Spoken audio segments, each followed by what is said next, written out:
Quand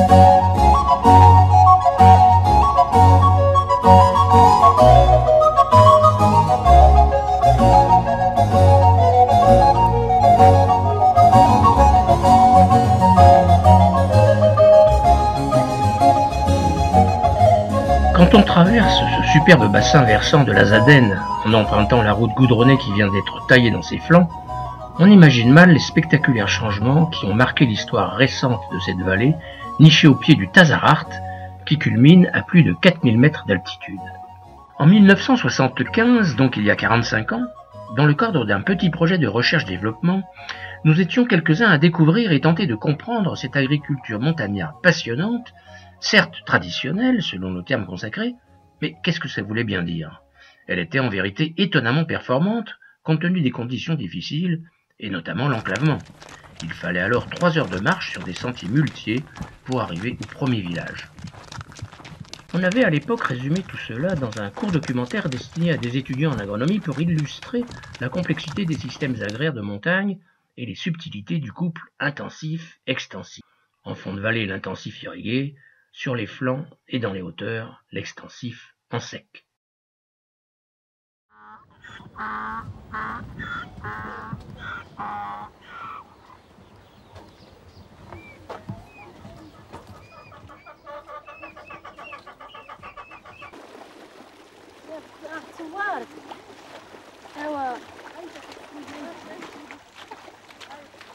Notre système, c'est un système agraire, est donc formé de 2 boîtes, dont la plus grande surplombe la plus petite. La grande boîte, c'est le domaine peu productif, sans aménagement ni investissement, c'est le monde collectif. C'est la partie extensive du système où l'on collecte la viande, le bois, le fumier et l'eau. C'est aussi le domaine de l'État, de la forêt domaniale. Au pied de cette grande boîte s'en trouve une plus petite, c'est le terrain privé.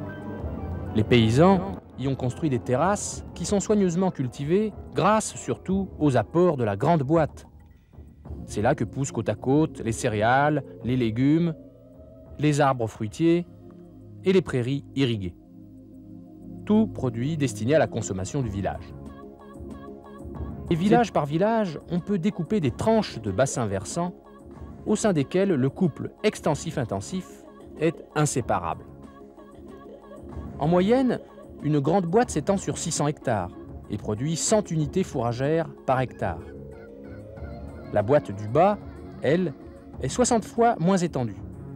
Mais grâce aux apports de la grande, elle est 70 fois plus productive. Les apports de chaque boîte sont donc de même importance. C'est bien un système agro-sylvopastoral.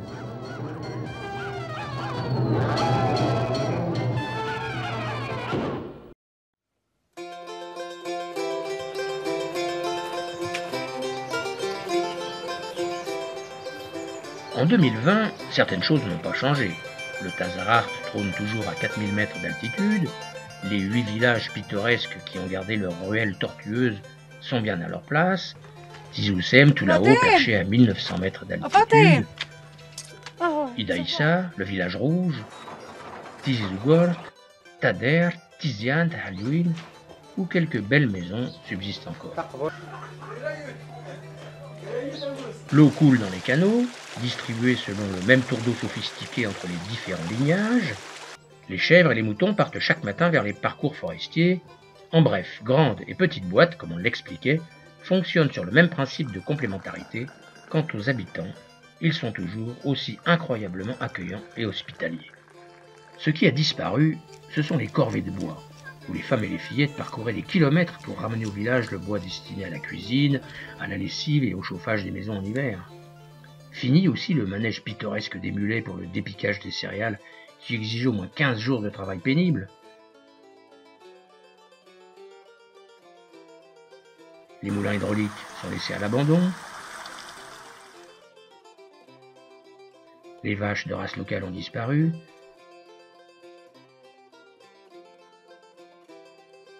On ne part plus aux soupes d'Asni à dos de mulet à 4 heures du matin.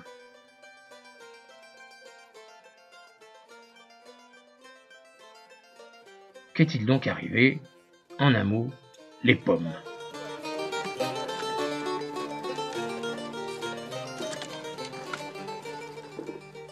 Ça, c'est le terroir de Tiziane Tizougouart en 1975. Partout, des terrasses semées en céréales, orge ou maïs, un peu de maraîchage, quelques noyers, quelques rares pommiers aussi. Le même, à présent, 45 ans plus tard, les céréales ont presque totalement disparu, remplacées par des vergers de pommiers et de noyers. Le vieux village d'Idaïssa est à moitié vidé de ses habitants, et un nouveau village s'est improvisé le long de la piste.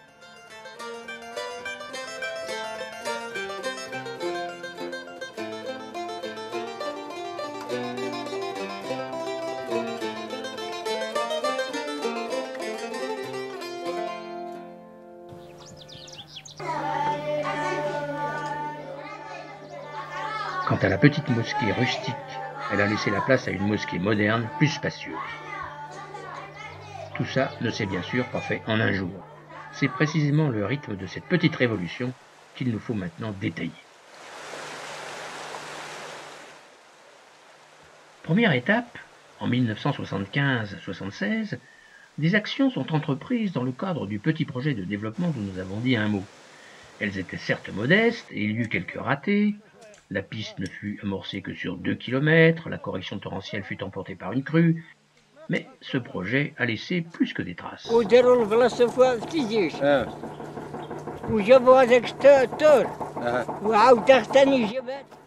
Le projet, à l'époque, il a amené le taureau, les pommes de terre, le but à gaz, planté dans la forêt. L'électricité, ça a raté. Tout ça, c'est Distrimo. Ce Distrimo, dont les gens se souviennent encore, c'était Denis Destremo, ingénieur forestier, responsable du projet à l'époque.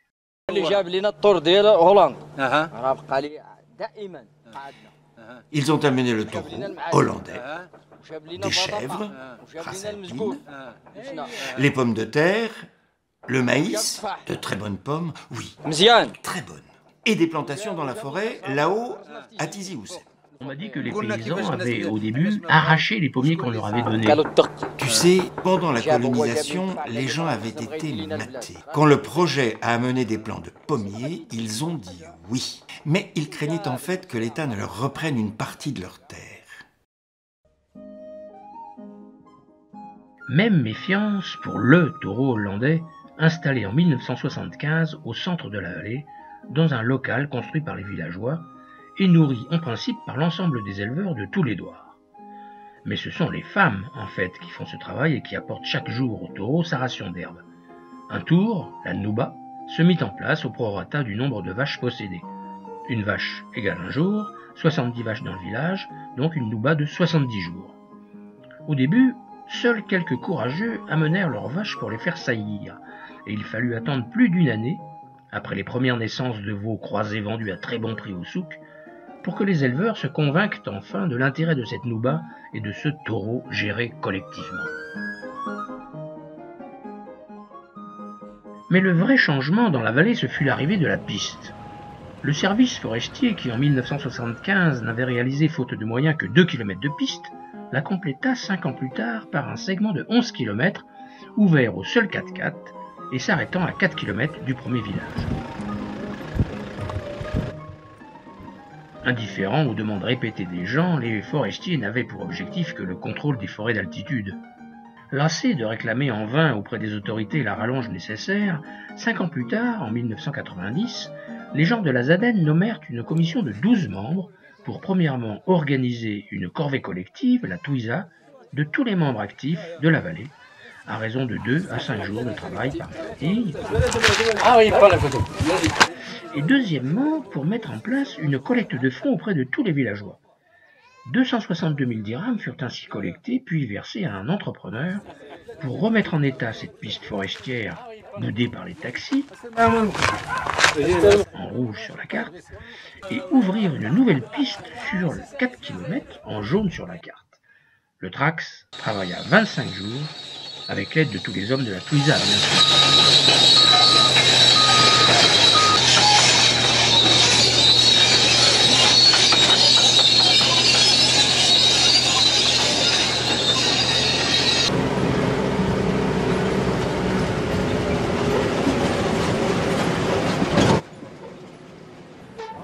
Entre 1994 et 1996, la piste fut ensuite prolongée jusqu'à Tizi Ouzem, cette fois avec l'aide de la commune rurale et des forestiers, enfin convertis au développement local.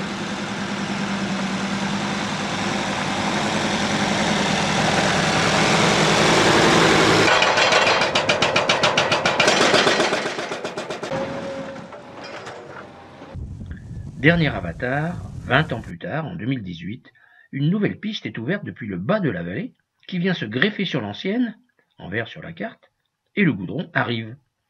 Mais cette soudaine débauche de moyens paraît bien suspecte à certains. Il paraît qu'il y a quelque chose là-bas. Ils ont trouvé le ma'adn. Ouais, les mines. Les mines? Le mine, oui. Il va jusqu'à Atkin. Ouais, Rjal. Salam alaikum. Wa alaikum salam. Beaucoup de l'argent là-bas. Si tu as vu ça, en route de 16 mètres. Au début des années 90, bien tardivement, l'installation de 2 écoles primaires, l'une à Idaïssa, l'autre à Tizi Ouzem, allait permettre enfin la scolarisation des enfants, qui seront dès lors moins disponibles pour les petits travaux agricoles.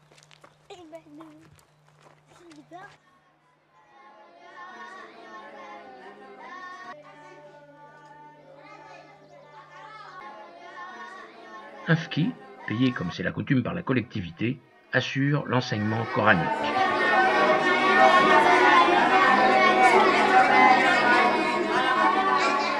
Enfin, dernier changement majeur en 2004, les lignes électriques arrivent dans les 8 villages. Toutes les maisons s'équipent, des ampoules dans chaque pièce.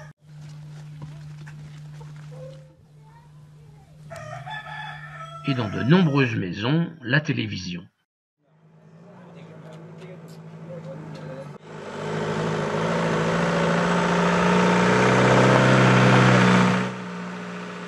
Avec cette piste, en quelques années, le transport des marchandises s'est organisé. Des lignes de taxis se sont mises en place qui font des navettes entre Asni et les différents villages. Les fourgons et les camions ramènent maintenant du souk des produits divers à un coût bien inférieur et surtout on peut enfin commercialiser des produits fragiles comme les fruits. C'est le décollage de la pomme, mais aussi des noix qu'on ramène des parcelles ou des maisons en sac et en caisse, à dos d'homme ou de mulet.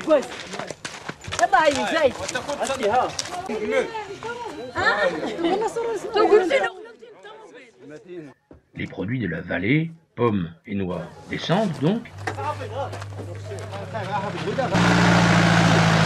Le but à gaz, les couches bébés, le savon, la farine, les agglos pour les constructions nouvelles, tout ça remonte au village à dos d'homme ou de mulet.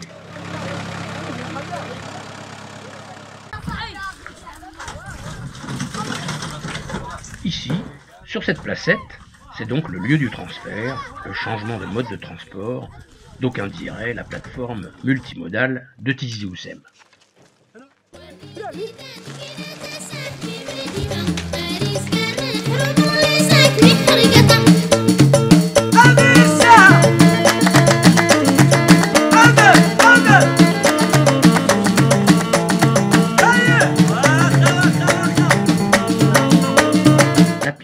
Parsème alors très vite de constructions nouvelles, des garages pour stocker les marchandises, des gîtes touristiques,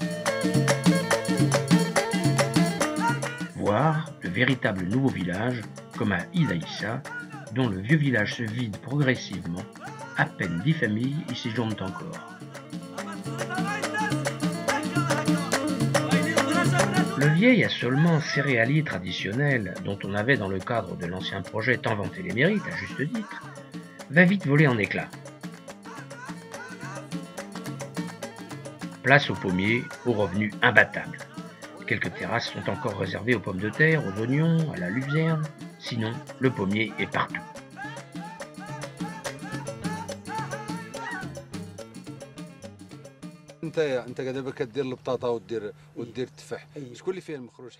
Mais toi qui fais des pommes de terre et des pommes, c'est quoi le plus rentable? Les deux sont rentables. Mais les pommes rapportent plus. Mais si tu ne laisses pas un seul fait d'âne, où planter les patates? T'es obligé d'aller chaque jour au souk. Il est à Asni.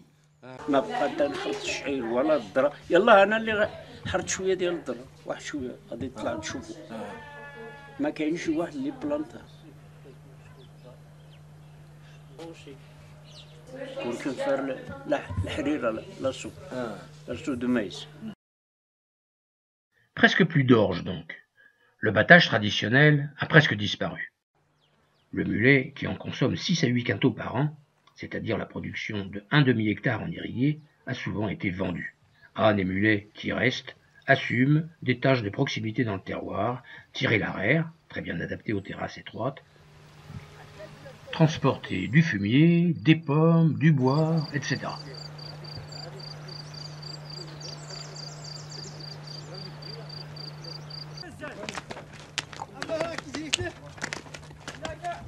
Quant au souk, tout le monde y va en taxi, départ tranquille à 7 h du matin. On a dit que les marchandises sont acheminées à des prix nettement inférieurs, à la montée comme à la descente. Mais parmi tous ces produits, il faut souligner le rôle clé du butagaz, le bouta, en bouteille de 13 kg, qu'on trouve dans chaque maison, branché au réchaud à 2 ou 3 brûleurs, et aussi au four en tôle pour le pain. Conséquence, les quantités de bois collectées en forêt sont très inférieures à ce qui se pratiquait avant. Et toi, tu vas chercher du bois? Non. Je ne veux plus aller en forêt, j'ai mal au dos. Moi, je paye quelqu'un en hiver. Et c'est combien le chargement? 100 dirhams. D'âne ou de mulet? C'est pareil. Il va en forêt quand il pleut. Tu crois qu'il y a des femmes qui acceptent d'aller chercher du bois en forêt maintenant? Elles sont toutes pour le bouta maintenant. Et donc, si tu lui demandes d'aller chercher du bois, Te dis non. maintenant, les fillettes vont à l'école, et bien des femmes refusent ce travail harassant, enfin presque toutes. Je vais chercher le bois. L'herbe, je prends la laine, je la carde, je fais tout. Je tisse des tapis aussi. Je fais tout. Et où tu vas chercher le bois? Là-bas? Mais tu as du bouta? Oui, j'en ai. Tu vas moins en forêt? Non, j'y vais parce que je fais du sucre. Et le médecin me dit de faire de l'exercice. Et tu as une bouteille de bouta grande ou petite?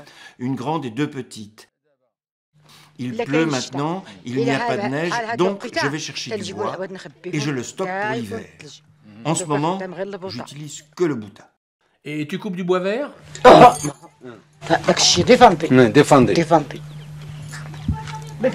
Et oui, défendu. Et là, on ne plaisante plus. Il est vrai que les forestiers surveillent la forêt bien mieux qu'avant. La coupe de bois et de feuillage directement sur l'arbre était systématique à l'époque.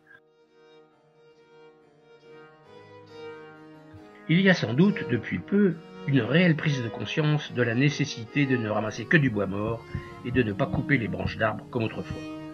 Ce changement de pratique permet une timide régénération des genévriers turifères, ou mieux encore des forêts de chênes verts. C'est plutôt une bonne nouvelle.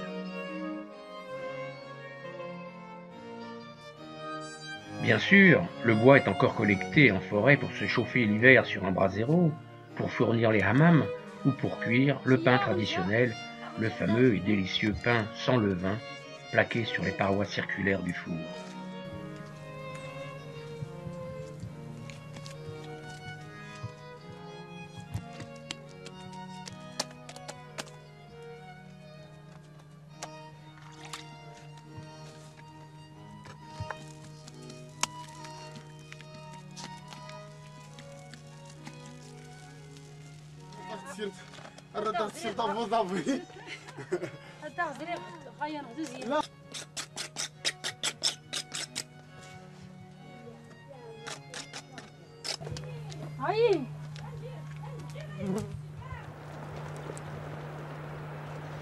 Pour l'élevage, les changements majeurs sont de 2 ordres.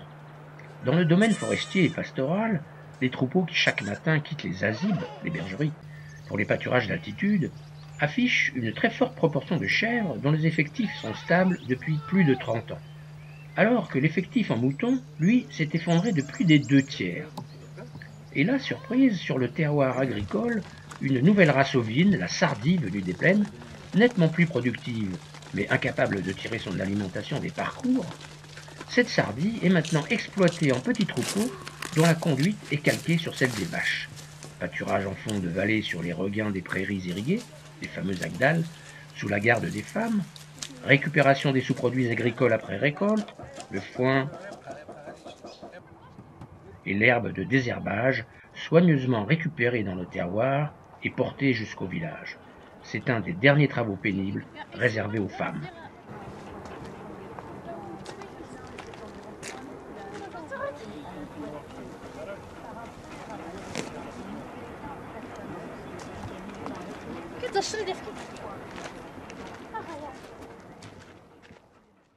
Pour les bovins, ce premier taureau fut vendu en 1980 et l'argent fut partagé entre deux groupements, puis plus tard en 1986 en 4.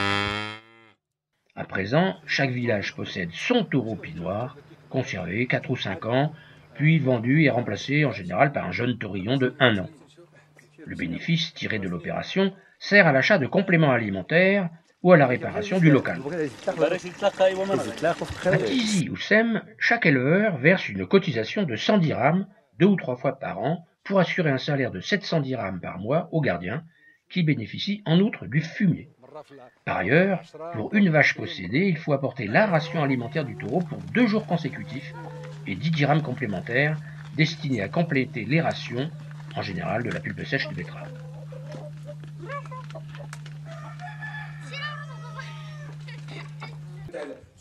Et le taureau, combien il mange d'orge ou de saule? 1/8 d'abra. Et si pour la nouba, c'est ton tour demain, comment tu fais? Je le nourris le soir même, puis j'amène la ration du lendemain matin et du midi. Et je remets la clé du local au suivant le soir. Ce sont les femmes qui s'occupent des vaches, qui les nourrissent, les gardent dans les champs, les traient. Ce sont elles qui nourrissent le taureau et qui lui amènent les vaches en chaleur, attendant patiemment qu'il remplisse son contrat.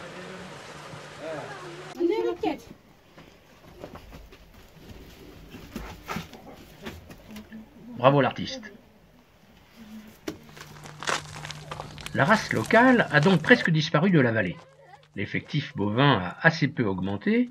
C'est un élevage qu'on pourrait qualifier de mixte.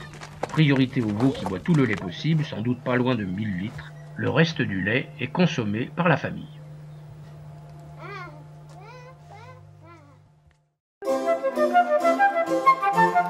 Mais revenons à la révolution des pommes. Les plantations de pommiers, dont le démarrage fut si timide, on l'a vu, ont été véritablement dopées par l'arrivée de la piste et les facilités de commercialisation. La vallée ressemble maintenant à un vaste verger couvert d'arbres fruitiers, pommiers en majorité, quelques cerisiers,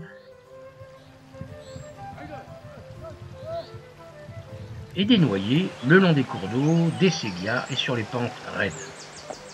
Alors que dans l'assolement ancien qui s'apparentait à du jardinage, il fallait travailler pas moins de 250 jours par an pour 1 hectare, les arbres fruitiers réclament moitié moins de travail.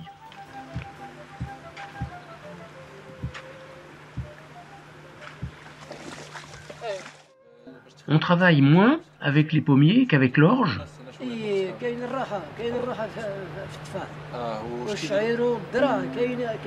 Oui, on se repose plus avec les pommiers. Mais l'orge, le maïs, c'est fatigant.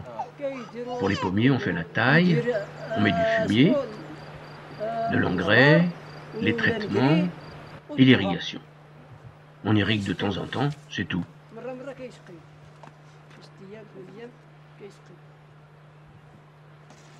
Du temps est ainsi dégagé pour s'occuper ailleurs. Pour l'économie familiale, c'est aussi la révolution. En effet, chez ces petits paysans, sans compte bancaire bien sûr, et sans réserve d'argent, il faut trouver des liquidités pour s'approvisionner régulièrement au souk et faire face aux nouvelles dépenses.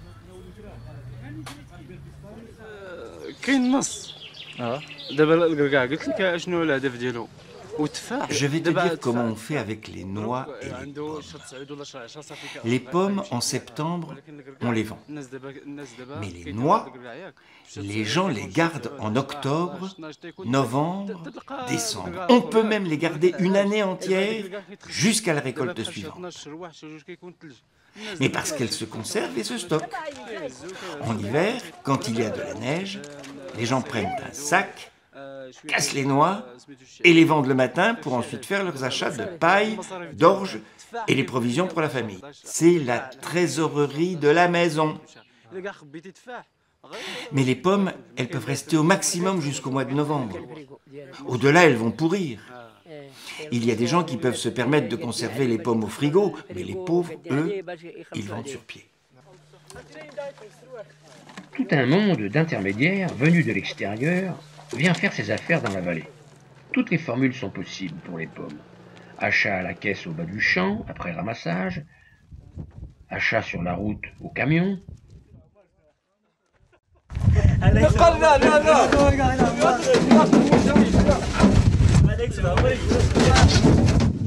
Mais surtout, achat des pommes sur pied avec versement d'une avance 2 mois avant la récolte. Tu es de Taroudante? Oui, des Ouled Berhil de Taroudante. J'achète ici, à Amslal, à Taougal et à Tiflis, dans 4 endroits. Ici, à l'Azaden, les gens sont pauvres. Ce sont des producteurs moyens, ils n'ont pas beaucoup de terre.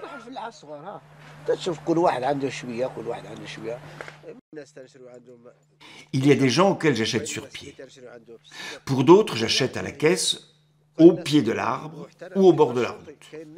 À des prix variables.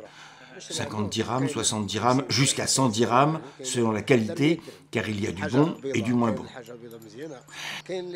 Ça dépend si on a bien fait les traitements. Ceux qui traitent ont de bonnes pommes. Quand on achète tôt sur pied, c'est en juillet. Eux, ils irriguent. Et moi, j'achète les produits de traitement. Mais je n'achète pas trop tôt car il y a des risques d'orage. J'attends un peu et j'achète sur pied en juillet ou août. Et qui traite? On se met d'accord, c'est eux ou moi, et puis je paye l'avance et je pars.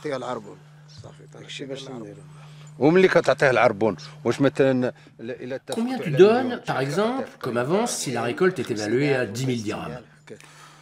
2500 à 3000 dirhams. Et le reste est payé juste avant de démarrer la cueillette. C'est la fameuse avance, Arbon, indispensable pour ces familles sans trésorerie, pieds et poings liés dans les mains des acheteurs en gros qui vendent ensuite leurs pommes dans tout le pays.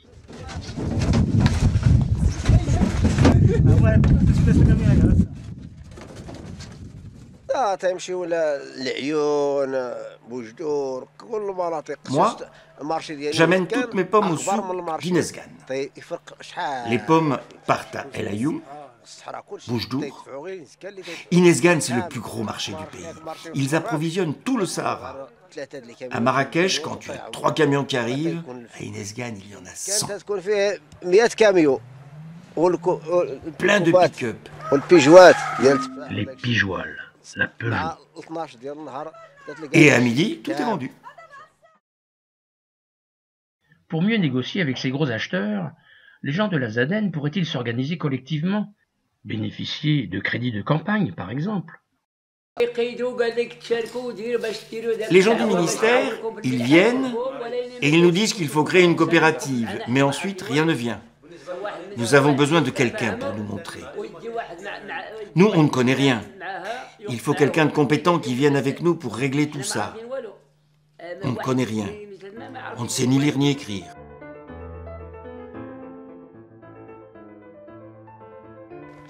Ainsi, dans cette vallée qui semble bien paisible, tout a été bousculé.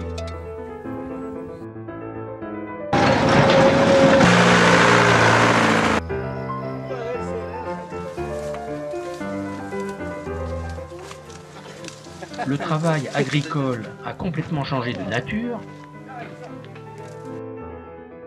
De nouvelles terrasses sont arrachées à la montagne, place aux pommiers qui triplent ou quadruplent les revenus à l'hectare, ne laissant qu'une petite place aux légumes consommés par les familles.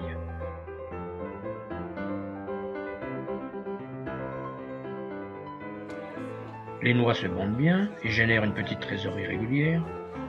Les bovins sont plus productifs, on vend le veau assez cher et on consomme lait et beurre. Les revenus tirés des ovins et caprins sont à peu près stables et l'élevage dans son ensemble se maintient bien car le fumier reste indispensable. Mais, car il y a un mais, les familles sont de plus en plus dépendantes du marché et supportent de nouvelles dépenses. Le moutard, la farine, les produits de traitement, les aliments du bétail. Et si le terroir dans son ensemble produit plus de valeur qu'avant, c'est pourtant insuffisant pour les familles. La population de la Zadenne ayant presque doublé en 45 ans, passant de 1250 à 2350 personnes, les revenus par famille ont trop peu augmenté.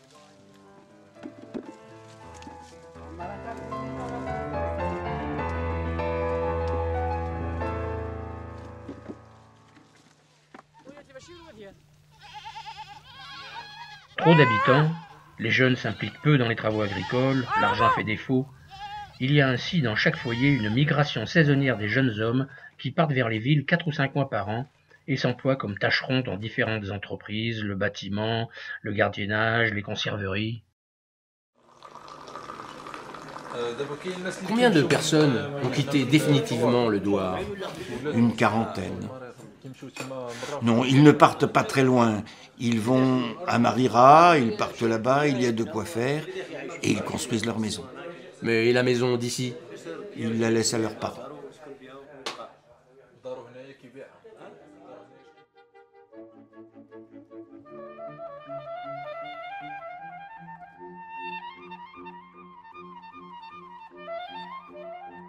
La combinaison pomme, élevage, émigration saisonnière est-elle durable?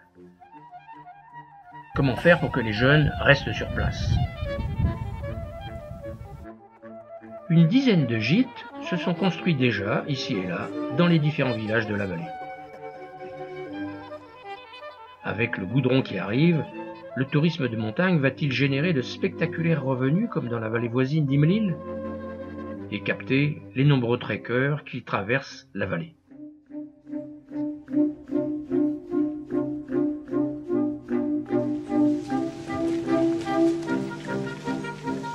Bien sûr, la vie en montagne reste difficile, mais les conditions d'existence se sont beaucoup améliorées.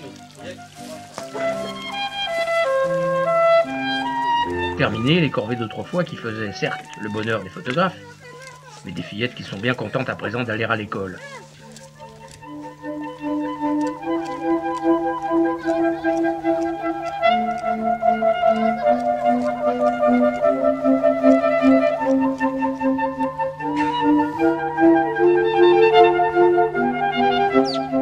Quant aux garçons, ça n'étonnera personne, ils ne parlent pas que de pommes.